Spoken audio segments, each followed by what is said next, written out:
जय सीताराम, जय सीताराम। गहसिन राम चरण सट जाई, सुनत फिरा मन अति सकुचाई। भयउ तेज हत श्री सब गई, मध्य दिवस जिमि शशि सोहई। अरे मूर्ख, तू जाकर श्री राम जी के शरण क्यों नहीं पकड़ता? यह सुनकर वह मन में बहुत ही सकुचाकर लौट गया। उसकी सारी श्री जाती रही। वह ऐसा तेजहीन हो गया जैसे मध्याह्न में चंद्रमा दिखाई देता है। सिंहासन बैठे सिर नाई, मानहु संपत्ति सकल गवाई। जगदात्मा प्राणपति रामा, तासु विमुख की मिलह विश्रामा। वह सिर नीचा करके सिंहासन पर जा बैठा, मानो सारी संपत्ति गंवा कर बैठा हो। श्री रामचंद्र जी जगत भर के आत्मा और प्राणों के स्वामी हैं। उनसे विमुख रहने वाला शांति कैसे पा सकता है? उमा राम की ब्रिकुटी बिलासा, होई विश्व पुनि पावई नासा। तृण ते कुलिस कुलिस तृण करई, तासु दूतपन कहूं की मिटरई। शिव जी कहते हैं, हे उमा, जिन श्री रामचंद्र जी की भ्रू विलास भौम के इशारे से विश्व उत्पन्न होता है और फिर नाश को प्राप्त होता है, जो तृण को वज्र और वज्र को तृण बना देते हैं, अत्यंत निर्बल को महान प्रबल और महान प्रबल को अत्यंत निर्बल कर देते हैं, उनकी दूत का प्रण कहो कैसे टल सकता है? पुनि कपि कही नीति विधि नाना, माननता ही कालु नियराना। रिपु मद मथि प्रभु सुजसु सुनायो, यह कही चलियो बाली नृप जायो। फिर अंगद ने अनेकों प्रकार से नीति कही, पर रावण ने नहीं माना, क्योंकि उसका काल निकट आ गया था। शत्रु के गर्व को चूर करके अंगद ने उसको प्रभु श्री राम जी का सुयश सुनाया और फिर वह राजा बाली का पुत्र यह कहकर चल दिया। हतौ न खेत खिलाई खिलाई, तो ही अबही का करो बड़ाई। प्रथम तासु तनय कपि मारा, सो सुनि राम न भयउ दुखारा।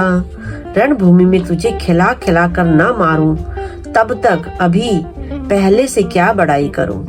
अंगद ने पहले ही सभा में आने से पूर्व ही उसके पुत्र को मार डाला था। वह संवाद सुनकर रावण दुखी हो गया।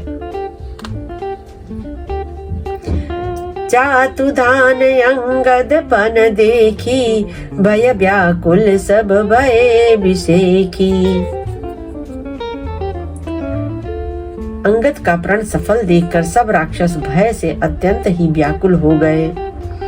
रिपु बल धरसि हरसि कपि, बाली तनय बल पुंज। पुलक शरीर नयन जल, गए राम पद कंज। शत्रु के बल का मर्दन कर बल की राशि बाल पुत्र अंगद जी ने हर्षित होकर आकर श्री रामचंद्र जी के चरण कमल पकड़ लिए। उनका शरीर पुलकित है और नेत्रों में आनंदाश्रुओं का जल भरा हुआ है। साजी जानी दस कंदरा, बयन भवन गयउ बिल खाई। मंदोदरी रावण ही बहुरी, कहा समुझाई। संध्या हो गई जानकर दशग्रीव बिलखता हुआ उदास होकर महल में गया। मंदोदरी ने रावण को समझाकर फिर कहा, कंत समुझि मन तजौ कुमति, सोहन समर तुम ही रघुपति। रामानुज लघु रेख खचाई, सो नहीं ना देउ असि मनुसाई। हे कांत, मन में समझकर विचार कर कुबुद्धि को छोड़ दो। आपसे और श्री रघुनाथ जी से शुद्ध युद्ध शोभा नहीं देता। उनके छोटे भाई ने एक जरा सी रेखा खींच दी थी, उसे भी आप लांग नहीं पा सके। ऐसा तो आपका पुरुषत्व है। परंतु इस रामायण में लक्ष्मण जी के द्वारा लक्ष्मण रेखा नहीं खींचा गया है। ऐसा लिखा ही नहीं है इस रामायण में, इस पुस्तक में मैंने पढ़ा ही नहीं। पिय तुम ताहि जितब संग्रामा, जाके दूत केर यह कामा। कौतुक सिंधु नागि तव लंका, आयऊ कपि के हरि असंका। हे प्रियतम, आप उन्हें संग्राम में जीत पाएंगे जिनके दूत का ऐसा काम है। खेल से ही समुद्र लांग कर वह बानरों में सिंह हनुमान आपकी लंका में निर्भय चला आया। रखवारे हति विपिन उजारा, देखत तोई अक्षत ही मारा। जारी सकल पुर कीने सुचारा, कहाँ रहा बल गर्भ तुम्हारा। रखवालों को मारकर उसने अशोक वन उजाड़ डाला। आपके देखते देखते ही उसने अक्षय कुमार को मार डाला और संपूर्ण नगर को जलाकर राख कर दिया। उस समय आपके बल का गर्व कहाँ चला गया था। अब पति मृषा गाल जनि मारहु, मोर कहाँ कछु हृदय विचारहु। पति रघुपत नृपति जनि मानहु, अग जगन्नाथ अतुल बल जानहु। अब हे स्वामी, झूठ व्यर्थ गाल न मारिए, डिंग न हाकिए।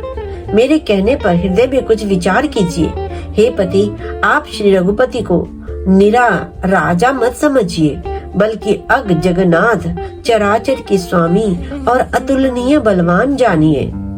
बान प्रताप जान मारीचा, तासु कहा नहीं माने ही नीचा। जनक सभा अगणित भूपाला, रहे तुम बल अतुल विशाला। श्री राम जी के बाण का प्रताप तो नीच मारीच भी जानता था, परंतु आपने उसका कहना भी नहीं माना। जनक की सभा में अगणित राजागण थे, वहाँ विशाल और अतुलनीय बल वाले आप भी थे। भंज धनुष जान की बियाही, तब संग्राम जितेहु किन ताही। सुरपति सुत जानई बल थोरा, राखा जियत आँखि गही फोरा। वहाँ शिव जी का धनुष तोड़कर श्री राम जी ने जानकी को ब्याहा, तब आपने उनको संग्राम में क्यों नहीं जीता। इंद्र पुत्र जयंत उनके बल को कुछ कुछ जानता है। श्री राम जी ने पकड़कर केवल उसकी एक आंख ही फोड़ दी और उसे जीवित ही छोड़ दिया। सूर्पनखा के गति तुम देखी, तदपि हृदय नहीं लाज बिसेखी। शूर्पनखा की दशा तो आपने देखी ही ली, तो भी आपके हृदय में उनसे लड़ने की बात सोचते विशेष कुछ भी लज्जा नहीं आती। बदि विराध कर दोष नहीं, लीला हतियों का बंद। बाली एक सर मारियो, ते ही जानऊ 10 कंद। जिन्होंने विराध और खरदूषण को मारकर लीला से ही कबंद को भी मार डाला, और जिन्होंने बाली को एक ही बाण से मार दिया। हे दशकंद, आप उन्हें उनके महत्व को समझिए। जेहि जलनाथ बदायऊ हेला, उतरे प्रभु दल सहित सुबेला। कारुणिक दिन कर कुल केतु, दूत पठायऊ तव हित हेतु। जिन्होंने खेल से ही समुद्र को बंधा लिया और प्रभु सेना सहित सुबेल पर्वत पर उतर पड़े, उन सूर्य कुल के ध्वजा स्वरूप कीर्ति को बढ़ाने वाले करुणामय भगवान ने आप ही के हित के लिए दूत भेजा था। सभा माज जेहि तव बल मथा, करि बरुत महु मृगपति जथा। अंगद हनुमत अनुचर जाके, जन रन बांकुरे वीर अति बांके। जिसने बीच सभा में आकर आपके बल को उसी प्रकार मत डाला, जैसे हाथियों के झुंड में आकर सिंह उसने छिन्न बन कर डालता है।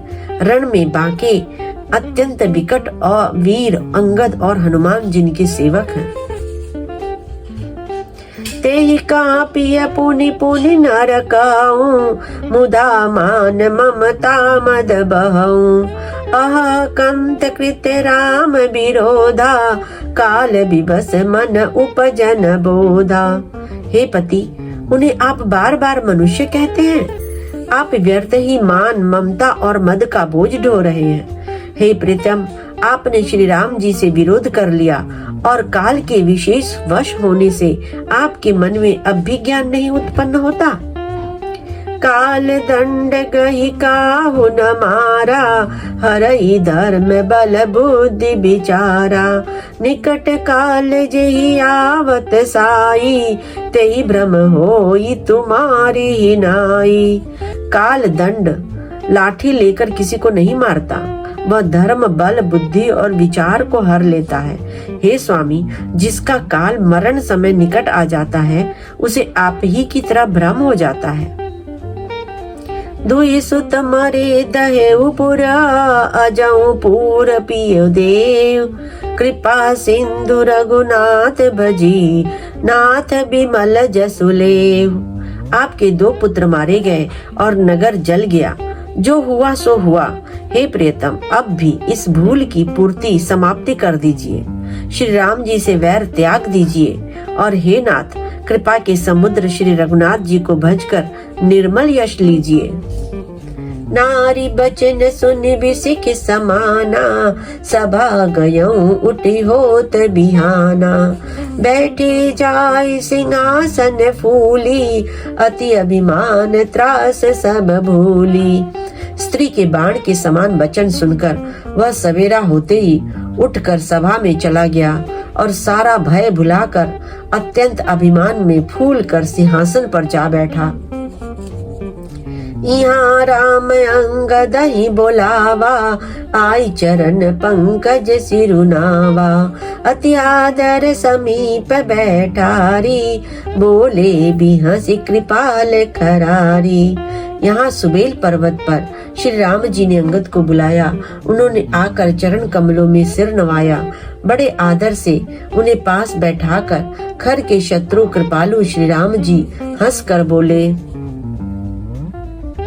बाली तनय कौतुक अति मोही, तात सत्य कहूँ पूछऊं तो ही। रामन जात धवन कुल टीका, बुझ बल अतुल जासु जगली का। हे बाली के पुत्र, मुझे बड़ा कतूहल है। हे तात, इसी से मैं तुमसे पूछता हूँ, सत्य कहना, जो रावण राक्षसों के कुल का तिलक है और जिसके अतुलनीय बाहुबल की जगत भर में धाक है, तासु मुकुट तुम चारि चलाए, कहु तात कवनी विधि पाए। सुन सर्वज्ञ प्रणत सुखकारी, मुकुट न हो ही भूप गुण चारी। उसके 4 मुकुट तुमने कैसे फेंके? हे तात, बताओ तुमने उनको किस प्रकार से पाया? अंगद ने कहा, हे सर्वज्ञ, हे शरणागत को सुख देने वाले, सुनिए, वे मुकुट नहीं, वे तो राजा के 4 गुण हैं। साम दान अरु दंड विभेदा, नृप उर बसई नाथ कह बेदा। नीति धर्म के चरण सुहाए, अस जिय जानी नाथ पहियाए। हे नाथ, वेद कहते हैं कि साम दान दंड और भेद ये चारों राजा के हृदय में बसते हैं। ये नीति धर्म के 4 सुंदर चरण हैं, किंतु रावण में धर्म का अभाव है। ऐसा जी में जानकर ये नाथ के पास आ गए।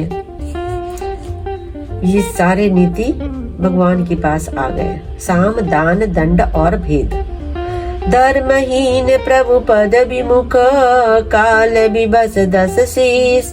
ते परिहरि गुण आए, सुनहु कौशलाधीश। 10 शीस रावण धर्महीन प्रभु के पद से विमुख और काल के वश में है, इसलिए हे कौशलराज सुनिए, वे गुण रावण को छोड़कर आपके पास आ गए हैं। परम चतुरता श्रवण सुनी, बियसे राम उदार। समाचार पुनि सब कहे, गढ़ के बाली कुमार। अंगद की परम चतुरता पूर्ण उक्ति कानों से सुनकर उदार श्री राम जी हंसने लगे। फिर बाली पुत्र ने किले के लंका के सब समाचार कहे। रिपु के समाचार जब पाए, राम सचिव सब निकट बुलाए। लंका बाके 4 दुआरा, के विधि लागी करहु बिचारा। जब शत्रु के समाचार प्राप्त हो गए, तब श्री रामचंद्र जी ने सब मंत्रियों को पास बुलाया और कहा, लंका के 4 बड़े निकट दरवाजे हैं, उन पर किस तरह आक्रमण किया जाए, इस पर विचार करो। कथा विसर्जन होते है, सुनो वीर हनुमान, जो जन जहाँ से आया वो विदा हो यह हर्षा। सियापति रामचंद्र की जय, पवन सुत हनुमान की जय, उमापति महादेव की जय, बोलो भाई सब श्रोताओं की जय।